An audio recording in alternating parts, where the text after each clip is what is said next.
Hi, my name is Mark Whitaker, and I have a God story.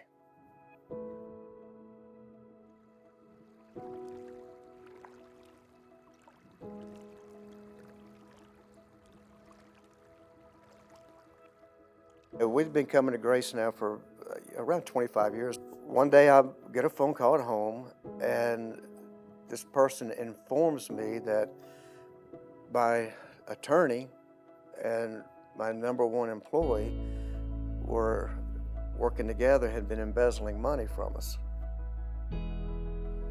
They had been using forged bank documents, signing my name and notarizing it, getting loans. The embezzlement was in seven figures. And that was a big enough blow. By this time, the FBI was involved.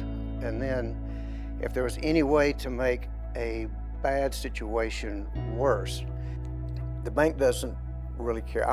They're looking at me, I'm on the hook for this money, whether it was fraudulent or not. Until we get to the bottom of it, we were fire selling property. We started just getting rid of everything. Now keep in mind, this is like a 2.5, 3 year period that this is going on. Savings are gone, so now I start going into our 401 and retirement accounts, IRAs. And now I'm getting these IRS letters. We sell off the last property, and thankfully we own that outright. And that's when I started the struggle, internal struggle. So I called Pastor Paul, we have lunch, and I'm doing my best sales job on him. Pastor Paul, do I need to tithe on this? I really don't have to, do I? Just get a hall pass on it this one time. And I just gave him a nod, indicating that God wants you to tithe. God will bless you with the 90% when you give him the 10%. The following Sundays, here comes the little basket, and there goes the check, and it was a huge relief. I mean, I knew I was doing the right thing. The next thing that happens, I hear the mail truck come.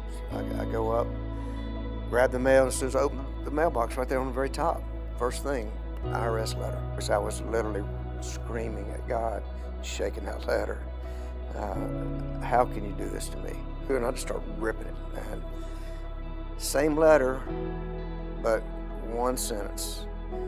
If you'll send a check for $118, this matter is closed. Oh, this was absolutely just a fraction of the debt. Looking back on it now, I really wouldn't take anything for that experience. It was a huge learning experience for me on what you can trust, who you can trust, and why you should trust God with all of your finances. It was just a real eye-opener. I said, don't ever want to go through it again, but looking back now, it was really a blessing.